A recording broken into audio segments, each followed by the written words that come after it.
এক্ষেত্রে আমরা উত্তরে বলবো যে কুরবানি এবং আকিকা আপনাদের খেয়াল রাখতে হবে যে দুটি ইবাদত। প্রথম কথা হচ্ছে ইবাদত ভিন্ন দুটি ইবাদত। কারণ কুরবানি এটা বছরের একটা নির্ধারিত সময়, জিলহজের 10 তারিখে, এবং তারপরে আরও 2 দিন বা 3 দিন, এই সময়গুলোতে আপনি কুরবানি করতে পারবেন। তাহলে এটা হজের মৌসুমে জিলহজ মাসে করতে হয় কুরবানি। কিন্তু আকিকা কিন্তু এরকম না। আকিকা এটা যে কোনো মাসে হতে পারে। আকিকাটা হচ্ছে নবজাতক সন্তানের ভূমিষ্ঠ হওয়ার পরে শুকরিয়া স্বরূপ আল্লাহর কাছে যে কুরবানিটা করতে হয় সেটাকে আমরা বলি আকিকা। হাদিসে এসেছে আকিকা। তো সেটা হচ্ছে সন্তান কখন ভূমিষ্ঠ হলো সেটার উপর নির্ভর করে। কারো সন্তান রমাদানে হতে পারে, কারো সন্তান জিলহজ মাসেও হতে পারে, শাওয়ালে হতে পারে, রজাবে হতে পারে। আকিকার ক্ষেত্রে আল্লাহ রাসূল সাল্লাল্লাহু আলাইহি ওয়াসাল্লাম বলেছে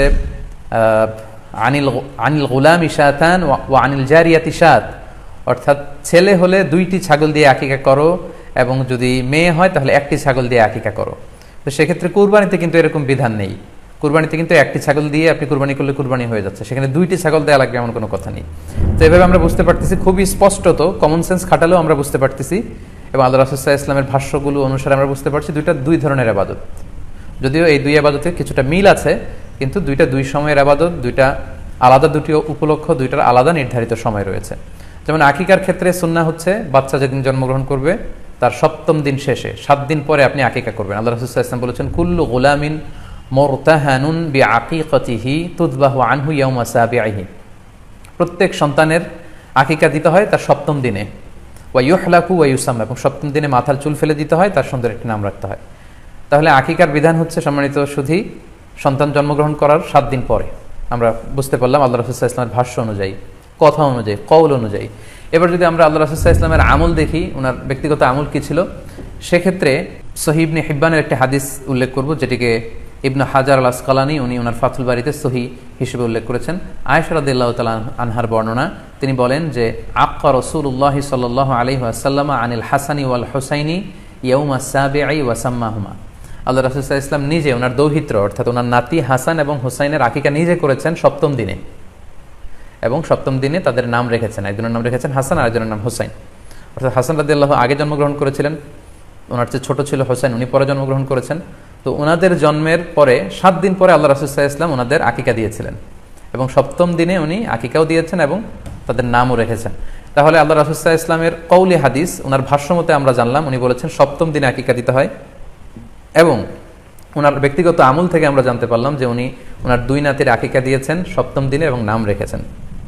তাহলে এ থেকে আমরা সুস্পষ্ট বুঝতে পারি যে আকিকা দিতে হয় সন্তান জন্মগ্রহণ করার 7 দিন পর, 7ম দিনে।